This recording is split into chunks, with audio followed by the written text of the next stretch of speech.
Ang pangalan po ng subdivision na to ay Ponte Verde Executive Village. Yan po yung aming si Ma'am Dia Alonso. Ang ganda ng ngiti niya, no? Laki ng ngiti niya, di ba?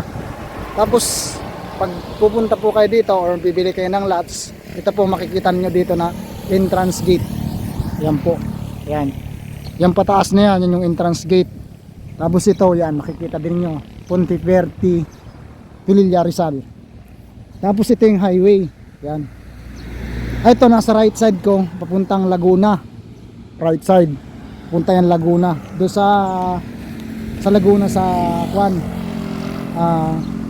Laguna Lake and famous pilgrimage site like Hina, Rica and Tanay Cathedral, Kamay ni Jesus and Quezon. Yan. Ito nasa left side, papunta po yan sa Halayhayin. Yan.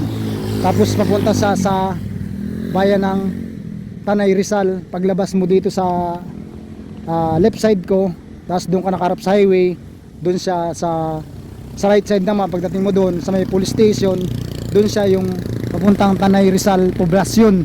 Tapos pag sa right side, papunta siya sa Halayhayin, Laguna. Yan. Okay. Bali yung future amenities po nito, meron po ito fully landscape entrance gate. Yan po. Yan.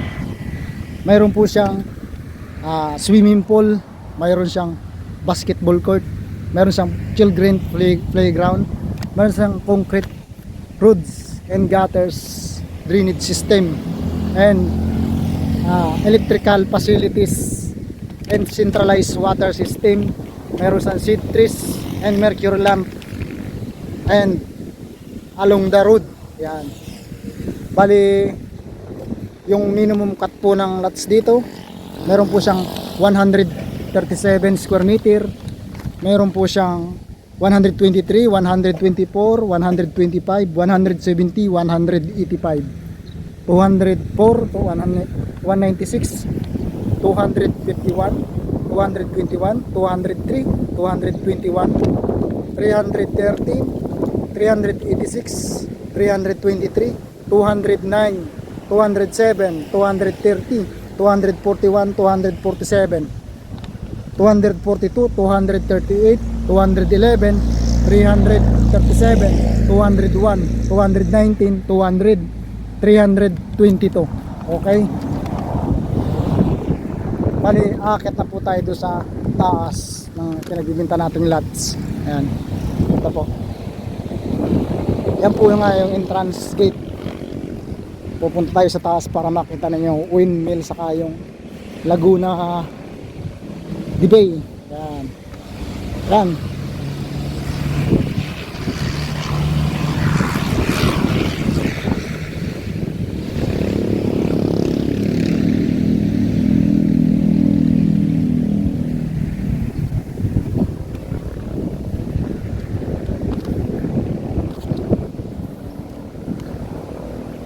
Yan, ito po yung entrance gate nya. Yan. Pataas po tayo. Yan po yung entrance gate nya. Yan. Ito po.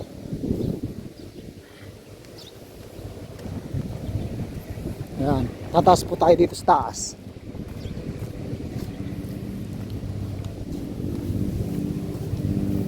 May daan dyan palabas, exit, papunta ron sa kabila. Ayan. Meron din dito. Yan, ito yung mga lots na available, oh. Yan. Yan.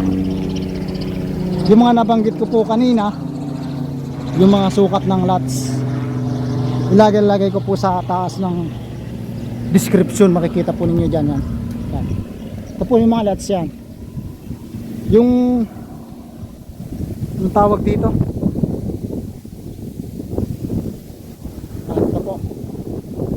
kaya tayo doon.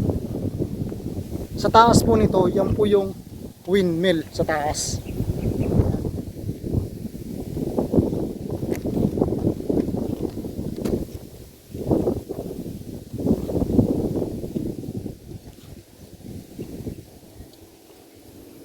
Parang inabot na tayo dito ng ulan ah. maalambo na. Yan, okay. Is ano po mga benepisyo dito na makukuha ninyo kung kayo nakatira dito?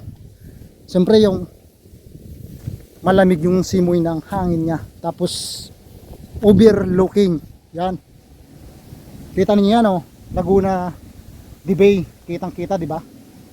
Ayan Laguna de Bay. Yan. Yan po yung tips, yung makukuha ninyo ng mga benefits. Then matahimik. Tapos 24/7 meron dyan na guard house. Pag natapos ito, lahat-lahat na meron niya na CCTV camera. 24 hours na may nag-ooperate, kasama na yung guard. Yan po, kaya nasabi ko sa inyo, overlooking. Tapos malamig yung hangin dito. Tapos matahimik pa yung lugar. Yan o. Welcome. Yan, Laguna de Bay. Kitang-kita ninyo, di ba? Laguna de Bay. Yan o. Yan. Ito, available pa ito. O, yan. Maraming available dito. O, yan. Yan. Yan yung windmill, o. Windmill. Diyan po yung next na pupuntahan ko, yung Altamonte. Sa kabila na yan. Yan. Yan po yan. Yan. Ito ay Ponte Verde. Ponte Verde. Yung pangalan ng subdivision nito, Executive Village. So tingnan mo. Nakikita naman yun, di ba, napakaganda. Laguna de Bay. Kitang-kita dito yan. Yan. Yan. Yan, papunta yan dyan. Paikot lang yan. Punta yan dun. Oh. Yan dun. Diretso. Yan. Makikita mo yan dyan, oh. May mga kalsada dyan. Then ito. Yan. Yun, oh. Kasama pa yan. Pababa na yan. Yan, diretso. Tapos dito. Yan, pabundok na yan. Kasama yan. Ito. Hindi na tayo masyadong aakyat yan. Kasi naulan na. Next na punta natin dito, ipupul natin yung pag-vlogs dito. Yan. Yan, pababa na yan. Kasama yan. Yan. Yan. Ito. Oh.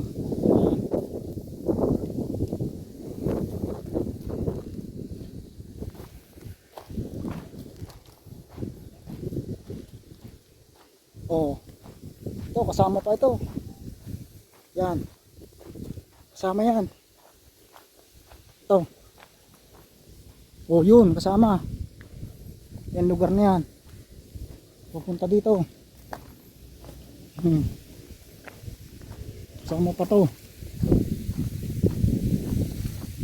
Oh. Yan. Ito.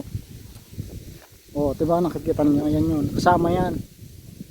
Yan, oh.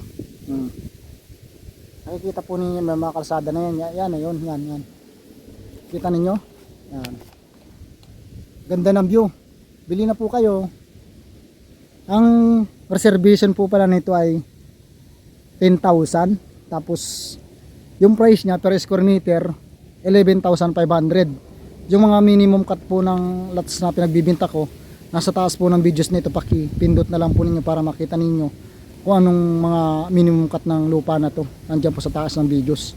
Yan, pindutin na lang po ninyo.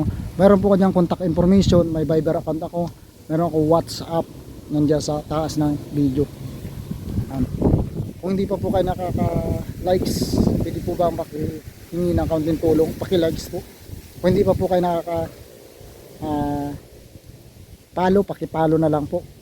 And paki-share na lang po kung mahilig kayo dito sa ginagawa kong pagbo-vlogs ng mga lupa saka bahay. Ang mga binablogs ko po nga mga lupa ay tatlong types. First, farm lot. Second, residential lots.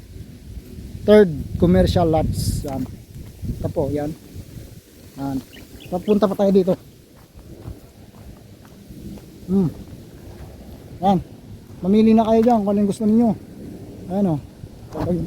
Yan yung windmill, o. Oh. Kahit wala ditong electric pump, pwede na. Kahit burnout.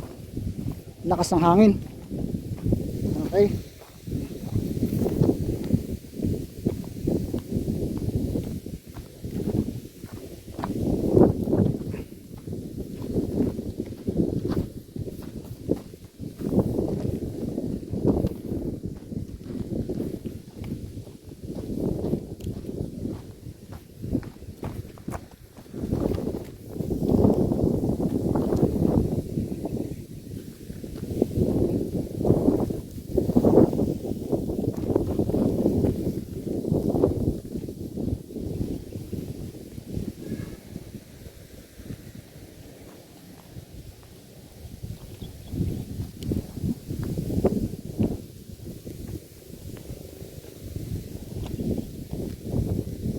Okay.